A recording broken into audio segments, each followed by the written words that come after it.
الشيطان الرجيم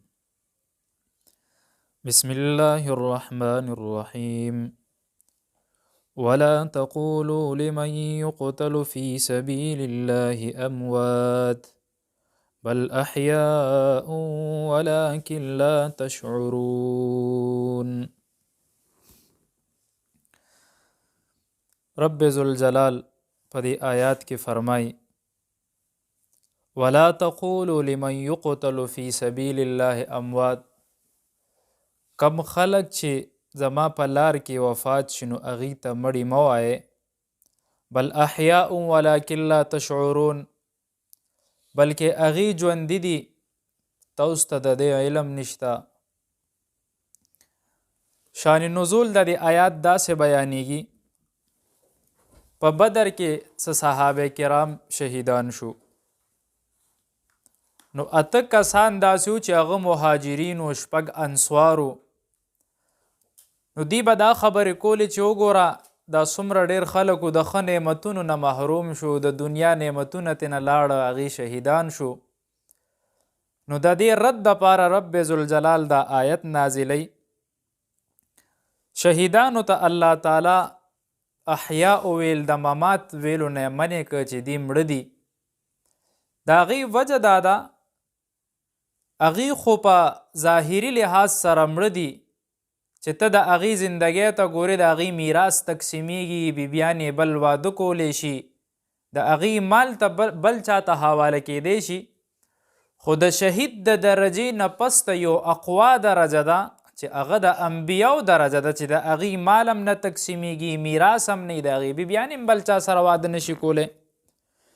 تفسیر مظهري دا لیکي وی د دې د روح له الله تعالی ډېر ښایسته یو قوت ورکي، داسې قوت ورکي چې هغې دنیا ته هم راتلی شي، جنت ته هم تلی شي، چې کم یو مقام ته دي ته غواړي دي هلته تلی شي چې کم د شهیدانو ارواح دي. قاری محمد طیب صاحب نه یو کس تپوس کوي وی د دې روح د جسم سره تعلق څنګه وي؟ هغه ډېر بهترین جواب ورکوي، وی د روح جسم سره تعلق داسې وي، یو خو د انسان روح دی، یو جسم دی، دا پوره مجموعه ده. خو د ده دپاره درې شیزونه اهم دي. یو د ده روح دی او جسم چې د هغې دواړو تعلق دی دنیا سره دی، دارالعمل دې ته ویلی کېږي. دویم چې کم دی یو روح دی چې د هغې تعلق د قبر سره دی، هغه اصل دی په دې کې. او دریم چې کم دی نو هغه دارالبقا ورته ویلی کېږي، د آخرت وخت دی، نو په هغې کې دواړه ځان له بل اصل دي. په دنیا کې روح او جسم خو په هغې باندې غالب جسم دی چې کم طرف ته جسم زی روح هم د هغې تابع دی. خو په قبر کې داسې نه ده، قبر کې روح اصل دی، جسم څه نشي کولی چې سزا ملاویږي، نو د هغې تعلق شته، نو هغه جسم د وجې نه ملاویږي. او چې کم آخرت کې دی نو دارالبقا ورته ویلی کېږي، جسم او روح دواړو ته به د دې سزا ملاویږي، د دې جزا هم ورته ملاویږي. شهید بیا په دوه قسمه دی، یو کامل شهید دی. کامل شهید دی ته ویلی کېږي چې کم د الله په لار کې وځي هغه شهید شي، یا چرته مړ پروتي په هغه باندې د زخمونو علامت وي، نو دا هغه شهید دی چې دله به نه غسل ورکړی کېږي، نه به کفن ورکړی کېږي، همداسې به یې دفن کوي. دویم شهید د دنیا په اعتبار سره خو نه دی، خو اخروي اعتبار سره دی. لکه کم یو سړی د خېټې د مرض نه مړ شو، حدیث کې راځي وی چې کم سړي خېټه خرابه وي د دې نه وفات شو، یا یو سړی د دیوال لاندې ناستی، دیوال پرې راپرېوته، یا په لاره کې غلو ترې نه څه اخېسته، د هغې په حفاظت کې دی شهید شه، نو کفن خو به دله ورکړی کېږي او د ده دفن به هم کېږي، غسل به هم کېږي، خو په اخروي اعتبار سره به ده چې کومه مرتبه کم لویوالی ملاویږي هغه به د شهادت ملاویږي. شهادت ډېر لوی مقام دی. د انبیاو نه پس ته مقام د صدیقینو دی، هغې نه پس ته بیا د شهداو مقام دی.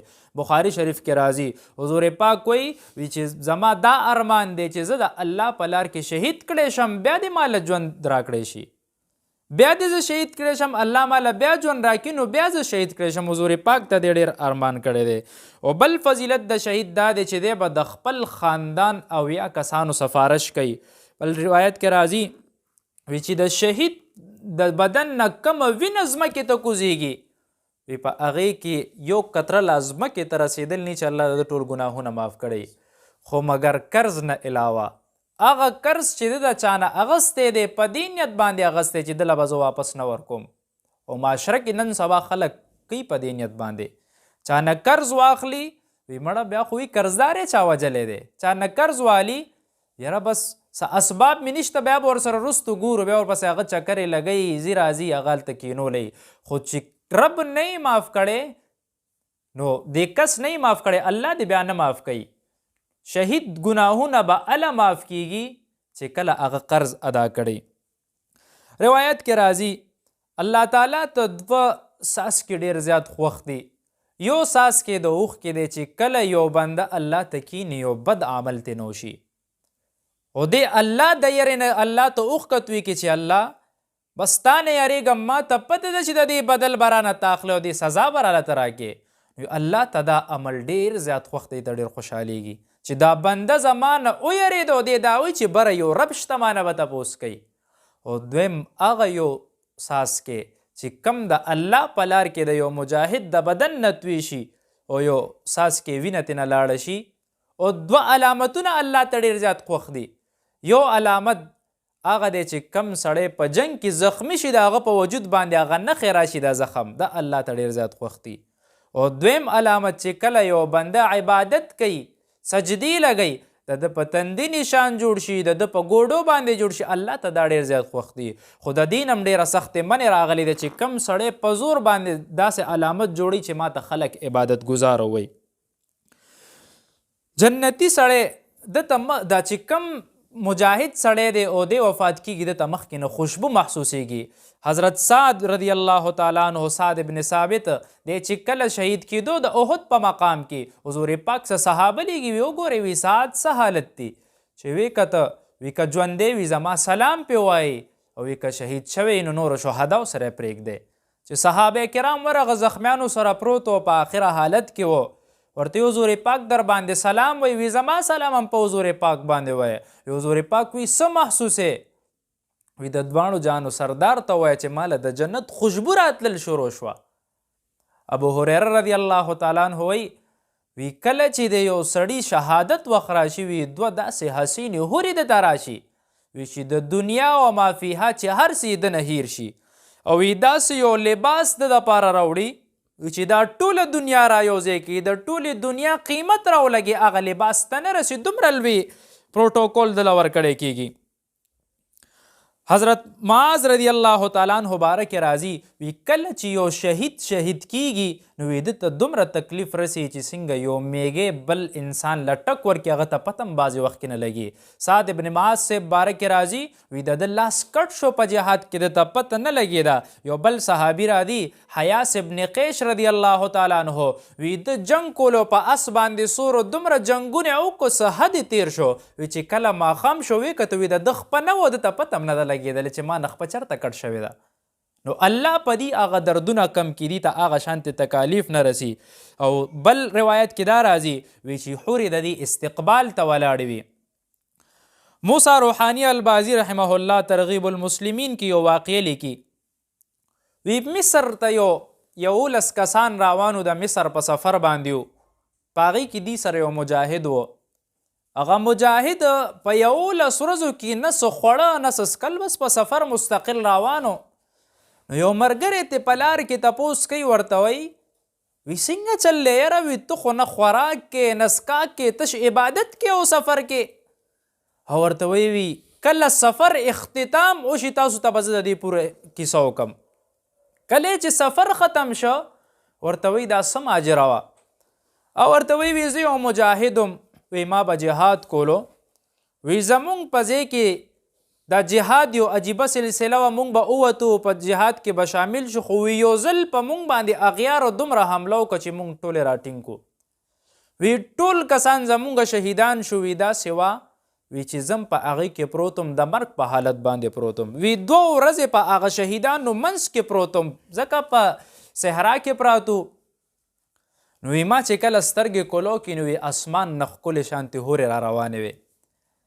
وی هغې راغی او وی دی هورو دا کسان کته نو یو له به تله هغې له به یې په خوله کې څاڅکي اوبه ورکولې. نو بیا به ترې راتله نو یو هوره ماله راغه وي هغې چې ما له خوله کې اوبه راکولې نو هغه بلې ته وی دی خو لا ژوندی دی، دی خو لا وفات شوی نه دی، شهید شوی نه دی. او خیر دی وي په تا باندې څه ګناه نشته، یو څاڅکی دل هم ورکه. او ورته زر زر وله ورکوي، هسې نه د اسمانونو دروازې را باندې بندې شوي، ماښام کیدونکی دی. وی چې څنګه یې ما له څاڅکې راکړو وي هغې لاړه وي هغه ورځ شو نن ورځ شوي نه راته خدای د تندې ضرورت راولي نه راته د لوږې راولي. وی په ما نه لوږه راځي او نه تنده راځي. علامه ابن نحاس رحمه الله مشارع الاسواق کې یو بله واقع ذکر کوي. وی د اسکندریي وی د جهاد ورځې وي نو وی مونږ جنګېدونو وي یو مجاهد راغو د لاس نه یو پټی تو کړې وه. وی هغه به چې کله مونږ سره خوراکونه کول نو مونږ وی که ده کې چېرته عیب پروت دی، کیدای شي ده ته متعدي مرض وي، هغه مرض وي چې د یو نه بل ته لګي. نو مونږ لګیا وو د دغه حالات هم کته. نو آخره کې چې د دې لاس نه رومال پریوتو نو وی داسې خاپونه پې مونږ وی که ده ته برګې مرض دی. نو مونږ هغه سره روټۍ خوړله پرېښه. وی بیا هم چې کله وکته یو بل مجاهد راته وی د سره روټۍ مه پرېږدی وي ده نه تپوس وکړه دا څه وجې نه شوی دی وي دا ډېر بزرګ سړی دی. کله چې هغه سره کېناستا ورته وی زمونږ په علاقه کې د انګریزان ډېر زیات وی مونږ به یو بل سره مقابلې کولې. هغه د مقابلې حالت دې حده پورې راغه وی مونږ به د شپې سفر کولو دروازې به یو غار کې پټ شو. مونږ 20 ځوانان ووته چې کله یو غار ته ورسېدو نو مونږ هلته غیر مسلم وکتو. یو کس وکتو هغه لاړو فوج راپسې راوسته. وی 100 کسان راغو. وی مونږ چې یو بل سره په جنګ باندې ورغو وی زمونږ 11 کسان شهیدان شو، د هغې 45 کسان شهیدان شو. وی بیا هغې دومره تیزه حمله وکړه چې ټولې زمونږ شهیدان که. وی زم په هغې کې پروت وم، وی زما وجود ټول زخمی وي د پاسېدو نه وم. نو ما څه حالت کته وی ماښامي ټیم شو.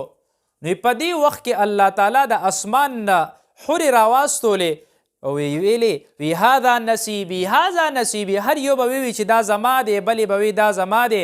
او وی د هغې د حسن بیانولی نشم چې څنګه الله هغې له حسن ورکړی. وی کله چې دا حورې راغې وی دی هر یو به هغې د لاس نه نیوه ځان سره به یې بوتلو. وی چې څنګه دی حورې زما لاس ونیوه نو هغه غصه شوه. وی ده کې خلاصه شته او د غصې نه زما لاس پرېښه. وی چې کله نه هغې زما لاس پرېښی دی د هغې د ګوتو لاسونه وي زما د مړوند نه تو شوي دي. هغه علامت دی دا. وی ما وی چې دا راز په چا باندې ظاهر نشي دا ما پټ کړی دی. عبدالله ابن مبارک رحمه الله په خپل کتاب کې یو واقعه لیکي. هغه وی ابو ادریس رحمه الله د روم سلیقیې ته تله نو په هغه ځای کې ورسره یو بل کس هم ابن زیاد د دې نوم یو د مدینې منورې کسو. وی کله چې دی هلته لاړل نو وی محاصره کوله د یو ځای چې دلته جنګ څنګه کیږي څنګه نه کیږي. وی قلې نه هغه کسانو وکتو نو هغې پې هلته نه حمله وکړه. نو چې کله پې هلته نه حمله وکړه نو د هغې حمله به داسې وه منجنیک به یې دې ته ویله چې یو غټ کاڼی به یې په هغه توپې شانتې دغه کې واچولو راخوشی به یې کو. نو چې څنګه منجنیک راغه نو هغه څه سره ولګېدو د هغې کاڼی بیل شو د ابن زیاد پې په خپه باندې ولګېده. نو د ابن زیاد زخمی شو. وی مونږ یو طرف ته کوش کې نه راتله. وی لږ ساعت پس په خندا شو بیا په ژړا شو. وی چې سترګې کلو کې مې څه چللی په تا څه چلو. وی یاره وی ما خو کته وی یو ښسته شانتې محل و د زبرجدو او دا شانتې د یاقوتو یو ښسته شانتې محل کې ناست یم. د هغې سره سره کالینونه تکې پکې لګېدلي دي او وی د هلته زما غلامان ولاړو. وی یو ښځه په دروازه باندې راننوځي. نو وی ما ورته څوک یې راته وی چې زه ستا ښځه یم او الله زه تا دپاره منتخب کړی یم. او وی زه ګورې ستا هغه د دنیا ښځه نه یم چې تا سره به په دنیا کې جنګونه کول. او وی زه ستا د دې ځای ښځه یم زه به ستا ډېر زیات خیال ساتم. وی هغه لږ ساعت پس راشي زما د ښي طرف ته کېږي. وی چې زه د لاس وړو کوشش کوم راته وی صبر وکړه. وی ته به د غرمې نه پس ته ماله راځي. وی ته لا اوس نه راغلی. وی لږ ساعت پس مې کته یو بله ښځه د هغې نه زیاته حسینه راغه. بیا راته وی یاره وی زه خو هم ستا ښځې ما را سره بل طرف ته کېناسته ستا بیبي یم حور یم. وی دې کې زما سترګې کلو شوې. وی ما اوس وخاندل ځکه چې هغه راننوته. وی ومې ژړل ځکه مې چې دې کې خو لا ټیم شته. عربي وی چې څنګه د ماښام د غرمې اذان وشو نو هغه ابن زیاد نه هلته صوت وفات شو. نو مجاهدینو له الله تعالی لوی مقام ورکړی دی. په روایت کې راځي وی کم سړی چې مجاهد وي د هغه وجود رب نه خرابوي.